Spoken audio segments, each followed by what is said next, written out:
नमस्कार मित्रांनो, स्वागत आहे तुमचे आपल्या व्हिडिओत। सप्टेंबर 19 पासून भारत आणि बांगलादेश यांच्यात 2 कसोटी सामन्यांची मालिका खेळवली जाणार आहे। त्यातील पहिल्या कसोटीसाठी भारतीय संघ जाहीर करण्यात आला आहे। 16 सदस्य संघाची घोषणा करण्यात आली आहे।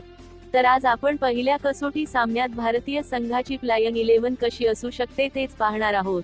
त्या अगोदर मित्रांनो, चॅनलवर तुम्ही नवीन असाल तर चॅनलला सबस्क्राइब आणि व्हिडिओला एक लाईक जरूर करा। तर मित्रांनो, रोहित शर्माच्या नेतृत्वात भारतीय संघ कसोटी मालिका खेळणार आहे।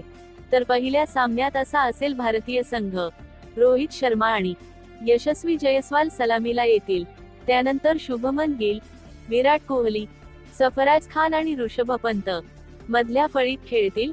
तर त्यानंतर अश्विन आणि रवींद्र जडेजा अष्टपैलू खेळाडूची भूमिका निभावतील। तसेच फिरकीमध्ये कुलदीप यादव किंवा अक्षर पटेल खेळू शकतो। वेगवान गोलंदाजीमध्ये जसप्रीत बुमराह आणि मोहम्मद सिराज असतील। तर अशी असू शकते पहिल्या कसोटीसाठी टीम इंडियाची प्लेइंग 11। मित्रांनो, तुम्हाला या प्लेइंग 11 विषयी काय वाटतं ते आम्हाला कमेंट करून नक्कीच सांगा।